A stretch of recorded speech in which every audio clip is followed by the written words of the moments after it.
Hello there! Welcome to the Saroy channel, wherever you are in the world, and so much love to each and every one of you. How are you doing? I do hope you're doing remarkably well. I'm doing great, thank you very much. It's pouring with rain outside, so I'm hoping you're not going to hear the rain pounding on my roof. But I am so thrilled you've joined me, and go and get yourself a lovely hot cup of cocoa, because we're going to continue with part 2 of our story. If you haven't heard part 1, click on the description, and let's continue with our story. Maine is beautiful, said my aunt soberly. It's not always miserable all the time, I might add. And I'm very sorry to have upset you, Joe. But my family is moving to Maine, whether you like it or not. You don't have much say in the matter, I'm afraid. But on the subject of that, I was rather wondering if Shannon might come and stay with me for the summer holidays to babysit little Gracie for a while I work on my scripts. I have a few deadlines I'm expected to meet, and I think that Shannon might enjoy a change of scene. Gracie would be absolutely thrilled to have her cousin around looking after her, and it would help me exponentially to focus on my work if I knew Shannon had charge over Gracie. "Oh, Mum, please can I go? Please," I begged her. "I've never been to Maine before. I'd just love to go there. I've heard so many great things about the place." "No, I'm sorry you can't go," said my mother stiffly. "Maine is not a nice place, as I keep telling you. The weather is bad. So many gloomy days. The lake there is so big you could drown in the water. Every year there's a drowning in those great lakes, you know. There are mosquitoes everywhere. There is nothing to do there. You'll get bored out of your skull, I can assure you of that. You could potentially also get Lyme's disease from a deer tick. I'm sorry, but you're not going, and that's my final word in regards to the matter." My father looked from me to Aunt Eloisa. I could see sympathy in his eyes. When my mother got a bee in her bonnet about something, she could become cantankerously disagreeable, and to argue with her was like slamming your head against a brick wall, because you weren't going to get anywhere. It was pretty much useless. "Please, Mum," I begged obsequiously. "I really want to go. I'd love to babysit little Gracie, and she needs me. Who's going to look after her if I'm not there, while Aunt Eloisa is working on her scripts? I have friends who've been to New England. They say it's absolutely brilliant. Please, Mum, please can I go?" "Well, then, they don't know what on earth they're talking about, do they?" said my mother. "I spent most of my childhood holidays there. I know what I'm talking about, as I keep saying. You need to listen to me, Shannon." "But please, Mum, please let me go," I begged. "What the hell is your problem, Shannon? Why won't you listen? I told you the answer is no," said my mother. She became belligerent. My mother threw the packet of chicken onto the table. "Fix the chicken yourself, Shannon. I've lost my appetite." I watched my mother march out of the kitchen. Later she claimed to have a fictitious migraine headache, choosing to ignore Aunt Eloisa for practically the entire long weekend, which I thought was exceedingly mean on her part, as Aunt Eloisa was a guest in our home, and even though she was my mother's older sister, you don't treat your guests like that. In truth, I don't recall a time when my mother has been this upset, but to give credit to Aunt Eloisa, she didn't allow my mother's juvenile antics and babyish outbursts to unsettle her. She just shook her head sadly, took the chicken breasts from me, and said, "Just give your mother time, won't you, Shannon, dear? She's finding it very difficult to adjust to the idea that I've bought the place in Maine, but she'll come round in time." It was on the last night of my aunt's stay at our home in Los Angeles that I heard the belligerent sound of voices in the downstairs kitchen. Someone was up. Well, it clearly was more than just one person that was up, because there was quite a commotion going on downstairs. I glanced at the clock on my nightstand. It was 10 minutes past midnight. I was surprised and somewhat bewildered that anyone would possibly be up at this ungodly hour of the night. I thought everybody had retired to bed a long time ago. I stealthily crept down our creaking staircase The wooden floors rattled beneath my feet, as they always did. The staircase was magnanimously bathed in a soft bluish light, from our night light on in the landing. I was to discover the kitchen light was also on. My aunt and my mother were engaged in a non-physical, rather inflammatory brawl. My mother sounded as if she was in one of her volatile moods, where she was likely to implode in any moment. I'd never heard my aunt and mother argue like that before, although they were trying to do it in hoarse whispers. They were not meant to be heard, but I heard their silent protests very clearly as I sat at the bottom of the staircase in my pyjamas, hugging the dark shadows as if they were my friends, and wantonly eavesdropping on every word. I think my ears were probably flapping at this point because I so wanted to find out what this insane argument was all about. I suspected even my father was blindly oblivious to the spirited disagreements going on in the kitchen. "I don't understand you, Eloise. Really, I don't. How could you be so insensitive? How could you do this to me?" my mother was saying. "Why would you buy Blue Gables? What the hell is wrong with you? Have you completely lost leave of your senses? Do you want to open up all the old wounds again, so that they bleed? Is that what this is all about? Do you want to break my little heart by dredging all this up? I'm glad it's all water off a duck's back for you, but to me, it's as fresh as the day it happened. But you, no, you have the sensitivity of a gnat. You don't care what it's doing to me, do you, Eloise? I am your little sister, but that doesn't matter at all, does it? As per usual, you only care about yourself and what you want. Nobody else matters, do they? Look, Joe, I'm sorry you're upset. Really, I am. But despite everything, I love the place in Maine. And when we stopped going there as children, I missed it dreadfully. This is not about you, Joe. You need to remember that. Stop personalizing everything. I don't dictate where you live, do I? In the same breath, you have no right to dictate where I choose to live. That's not fair, and you know it. Take a long, hard look at yourself, Joe. You're the one that's being completely unreasonable here, not me. Can't you at the very least be happy for me, that I'm moving to the place that I always loved? A place we both enjoyed as young girls. You don't have to visit my family at Blue Gables if you don't want to. I shall never be offended about that. I completely understand. Instead, I will visit you. But it might be nice if you were at least happy for me, and for Simon, and for little Gracie. We're delighted with Blue Gables. It's a fabulous investment for us, and a wonderful place for us to live. And I can't wait for little Gracie to see it. She's going to absolutely love it there. Do Mum and Dad know that you bought the place in Maine? Came my mother's defeated voice. Oh, absolutely. They're so happy for me. As unlike you, Joe, they don't hang on to the past. They've moved on, and you would do well to do the same. Look at you these days, Joe. I don't mean to be nasty, but you are a nervous wreck. Falling apart you are. You need to remember, Joe, it happened a long time ago. Yes, it was dreadful. Yes, it was tragic and devastating. But can we not draw a line in the sand under what happened? Move on. Bad things happen, Joe, in this world. The problem with you is that you dwell on things far too deeply. You take things far too personally. You need to let it go. And furthermore, I would really appreciate it if you'd let Shannon come to Maine to take care of little Gracie for me.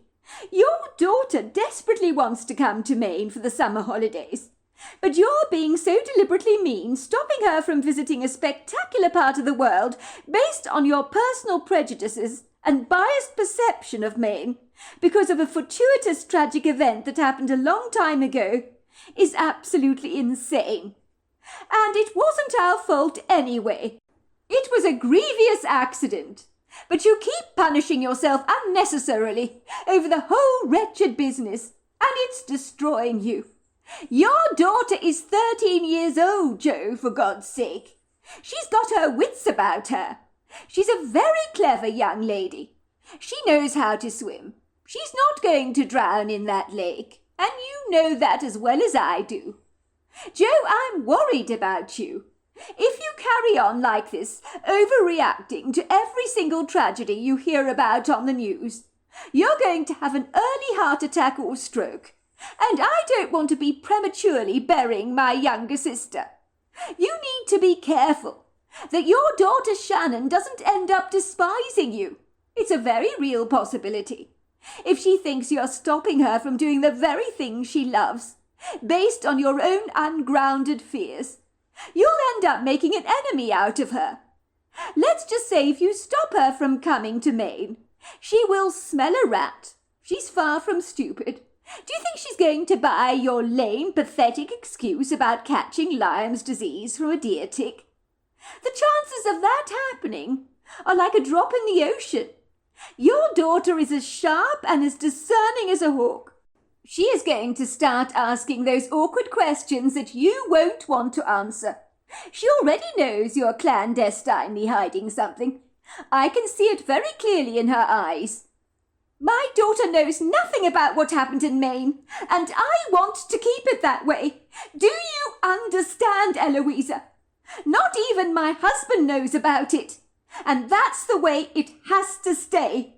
Do you appreciate what I'm saying? I told you, I won't breathe a word, Joe. But please, I beg you, reconsider that Shannon can come to Maine.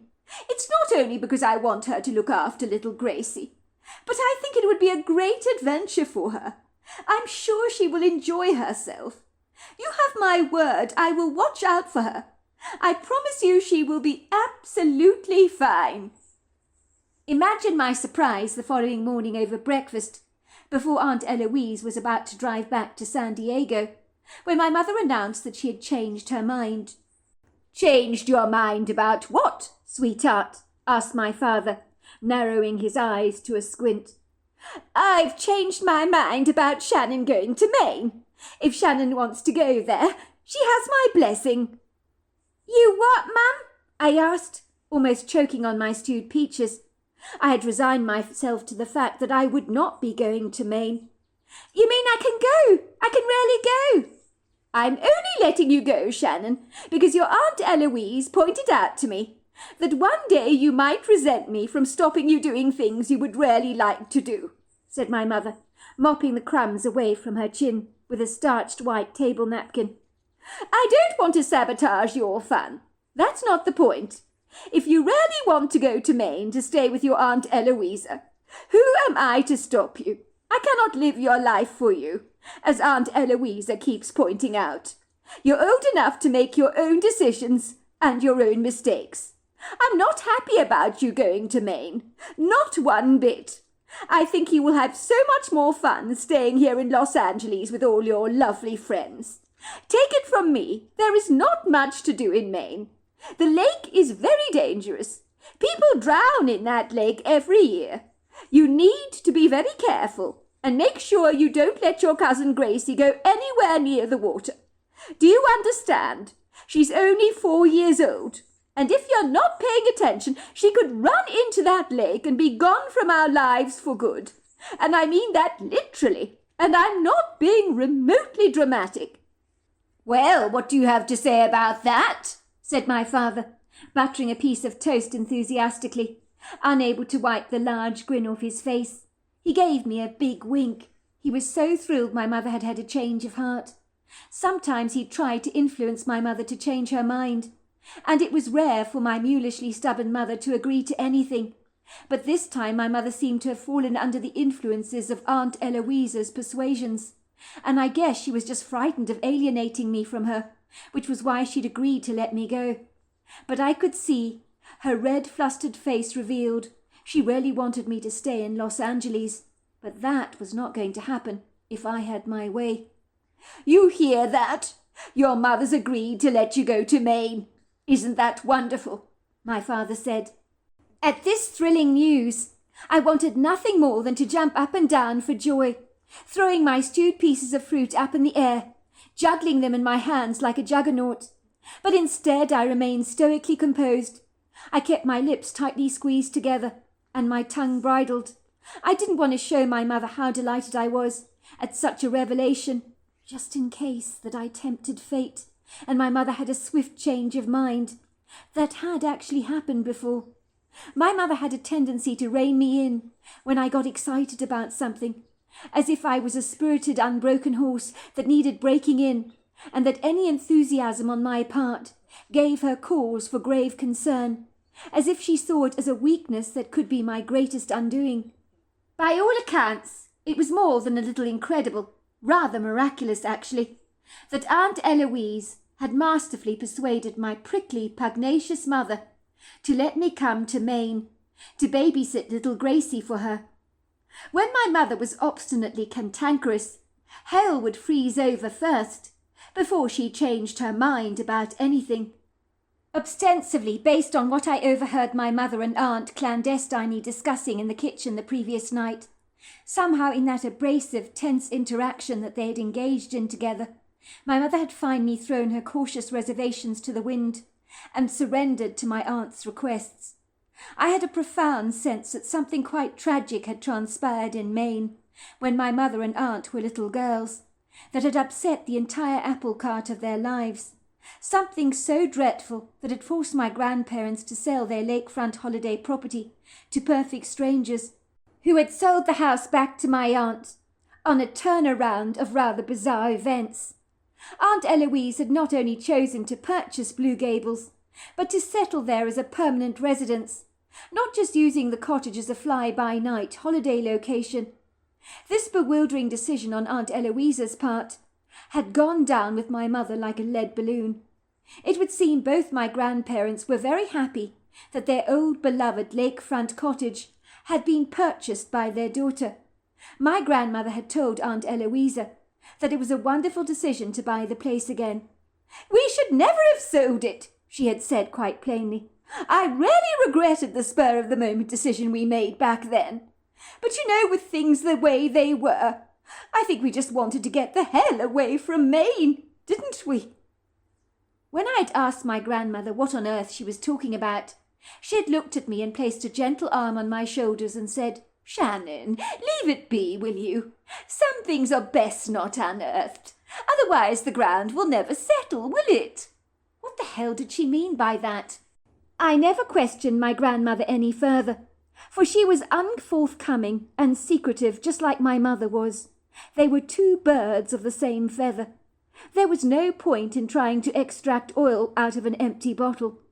It would seem my grandfather was equally reticent about talking about such things, the elephant in the room that they refused to ever discuss. Since my aunt's announcement of having purchased Blue Gables, my mother had been behaving like a cat on a hot tin roof. Her face was continuously taut with anxiety. She was always tetchy, and even after my aunt left for San Diego, my mother remained rather sulky, nursing a very bad mood for what seemed like weeks on end. She had become unusually jumpy and was snapping at everyone like a frenzied turtle, and was increasingly inclined to lock herself up in her bedroom for hours on end, claiming she had insufferable migraine headaches and needed to be left well alone. "What the hell is wrong with your mother?" my father had said to me, with creased lines of worry puckering his forehead. "I've never seen her so upset. Ever since she agreed to let you go to Maine, she's become exceedingly pugnacious, has she not? What is it about Blue Gables that grieves her heart so much? The subject seems to have hurt her to the quick. When I spoke to your Aunt Eloisa about such things, she shrugged her shoulders nonchalantly and said to me, 'Pete, I can't think what it is you're talking about. But you mark my words, Shannon, that woman knows exactly what's wrong with your mother. But she ain't saying a word. I can't get blood out of a stone, can I? No matter how hard I try. That's the problem with your mother's side of the family. They're so goddamn secretive." "You're right, Dad. Aunt Eloisa is as bad as Mum. They're all hiding something. That side of the family is hiding something, and I want to find out exactly what it is. I knew that if I did finally get to go to Maine, I would do my own personal investigation and find out what really had transpired at the lake. Someone must know what happened years ago. I knew if I could get the answers to those questions and to the bottom of this mystery, I'd find the root cause of my mother's nervous issues that had plagued her life like a deadly disease, robbed her of all her joy.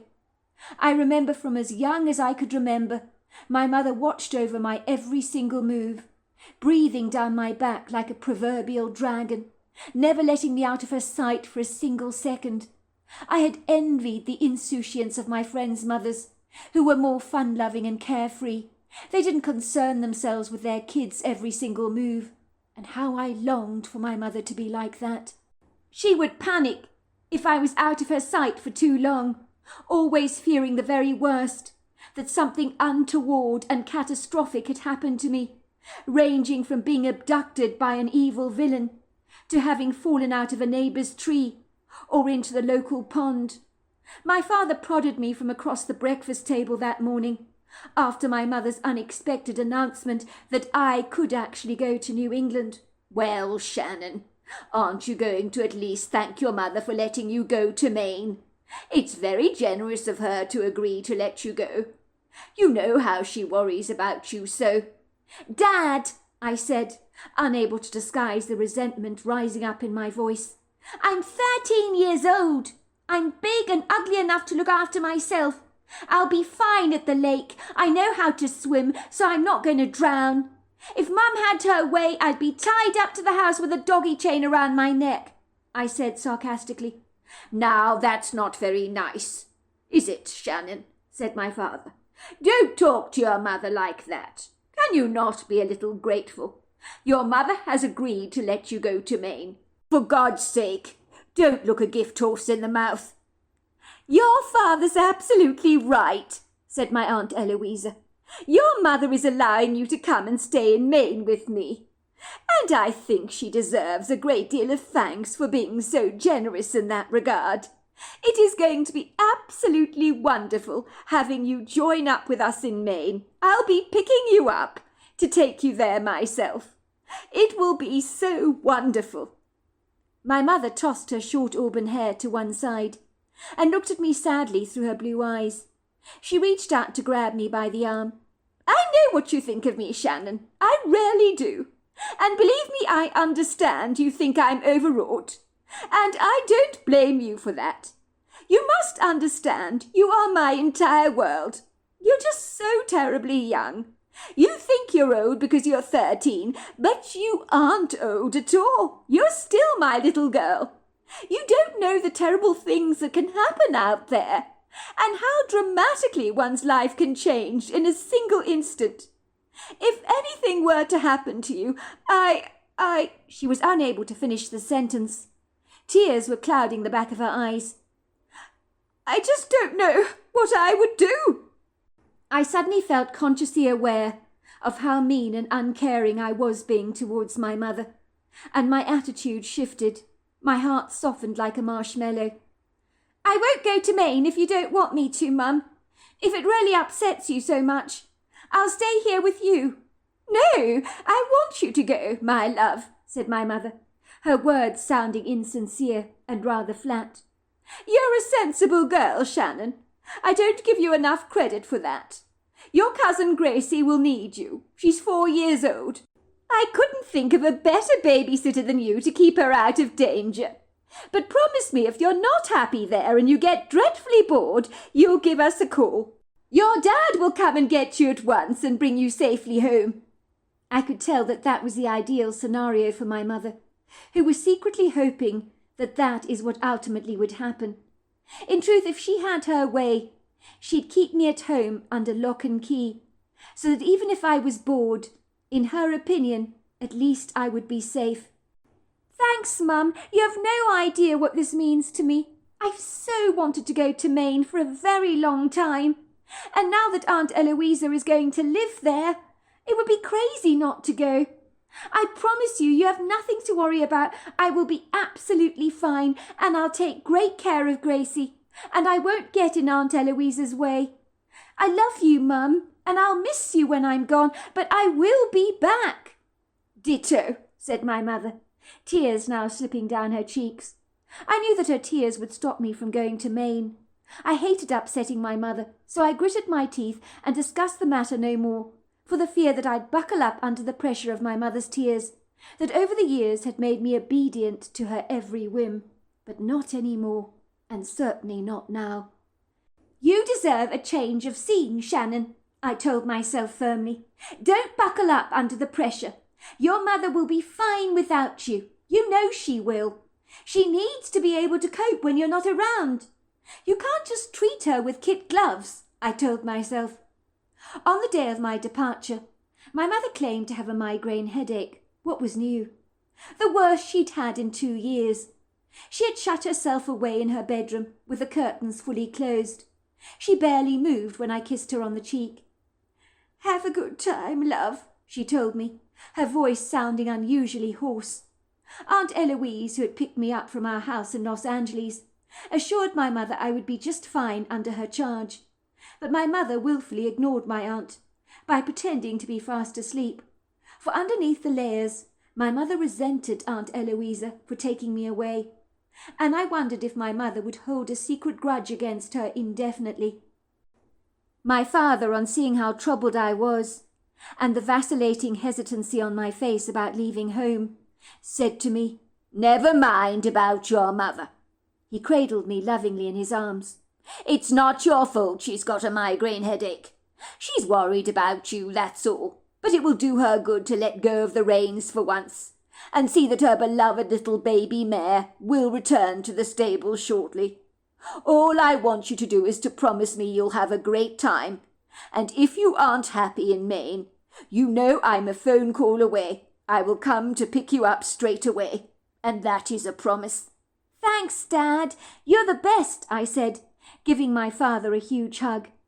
My father walked out of the house with me, carrying all my luggage. He placed my suitcase in the back of Aunt Eloisa's SUV, and then he gave me one last hug. I could swear I could see the curtains in my mother's upstairs bedroom window twitch. I got a brief glimpse of her rather forlorn-looking silhouette. I waved up at her, but the curtains suddenly closed. She was clearly not too sick to watch me leave.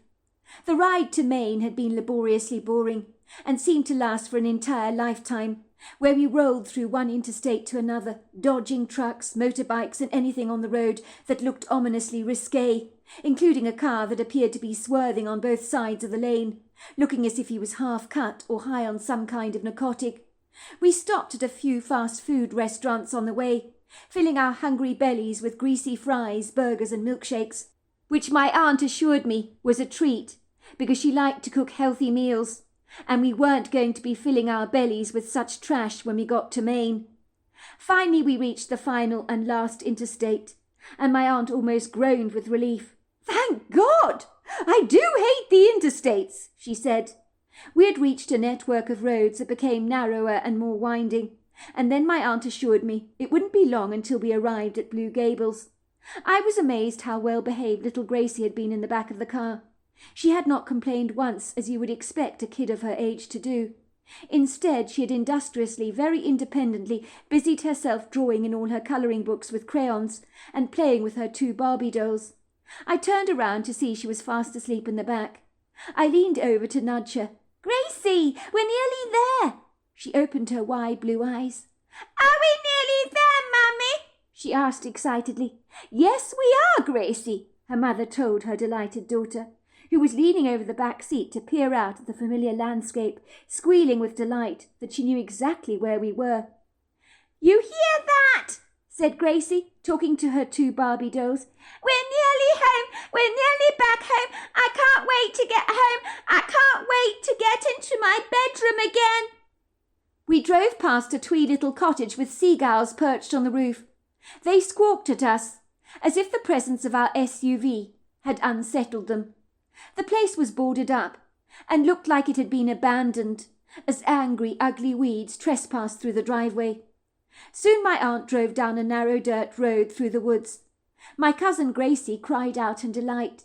"We're nearly home! I can't wait!"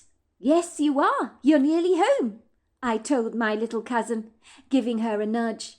This was indeed home to Gracie and my aunt, who had moved to Blue Gables a month earlier. Simon, Aunt Eloisa's husband, had been living there for an entire month, but had since returned to Dubai to resume his job. According to Aunt Eloisa, he was bowled over by the place. He claimed he was delighted they had made the move to Maine, as it was such an idyllic, serene part of the world. My aunt said Blue Gables rekindled so many loving memories of her past.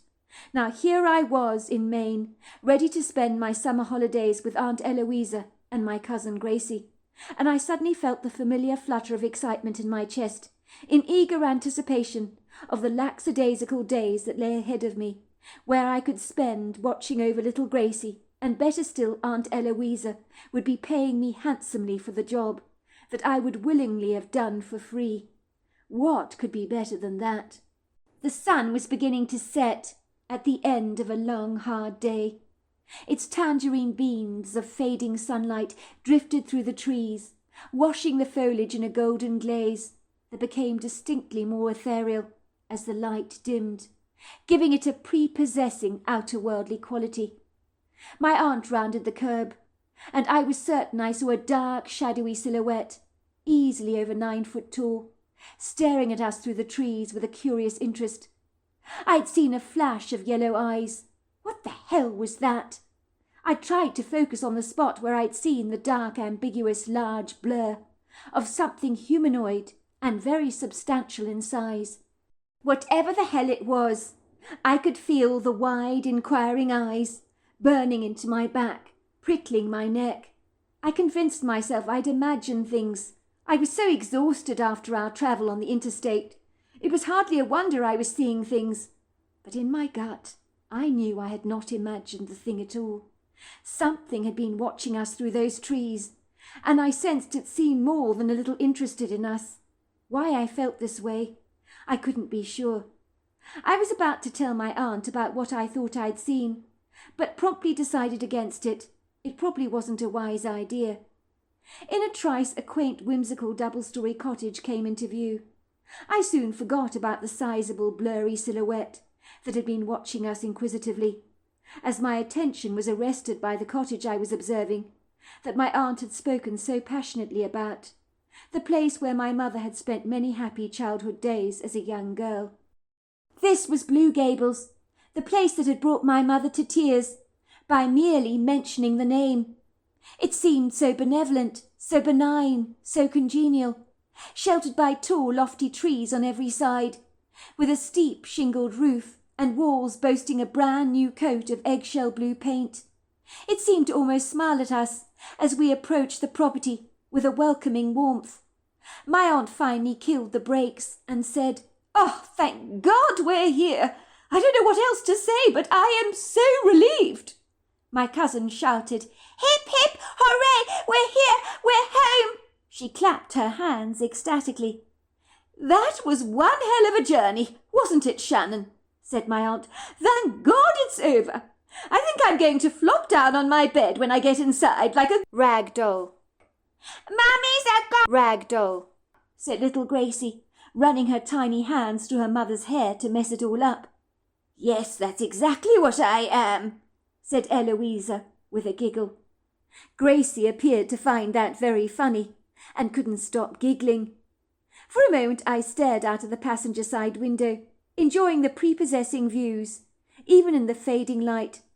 From beyond the house was a flight of wooden steps that led directly to the gleaming silvery lake, that stretched out forever like an all-encompassing reflectant yawn. Further out I could see a small little island in the middle of the lake, where a few rather gnarled-looking trees hung over the edge of the water like decrepit old men, straining to see into the water, their heads covered in straggly green hair. I could see there was a dock and a very old boathouse, along with another building that at one time had been a barn, that had been converted into a cottage by the previous owners. The bruised purple sky was deepening in intensity, and in minutes, as we began to unpack the car, darkness rolled in over the horizon, like an ocean of grey waves, that seemed resolutely determined to seize all the remaining light. In a trice, the soft, gentle moonlight pirouetted over the tranquil, still waters of the lake, which reflected on its ethereal surfaces the images of the moon, the glittering stars, and the lofty silhouettes of the trees. My Aunt Eloisa warily removed my scuffed suitcase from the trunk of the car, which she carried up the wooden deck towards the back door into the cottage. I suddenly got the overwhelming sense that I was being watched, as eyes once again burned in the back of my neck. I turned around and looked over my shoulders, and briefly saw something peeking at me behind a tree, a shadowy silhouette with yellow eyes. I was sure I was seeing things. I had to be. I quickly closed my eyes and opened them again, but the thing, whatever it was gone. I must be very tired, I told myself, as I warily followed my aunt into the cottage. But underneath the layers of my denial, I knew that something was out there in those woods, and that something was staring at me. So there we are. That is the end of part 2 of our story. Part 3 is tomorrow night. I look forward to you joining me then. Until next time, goodbye and good night.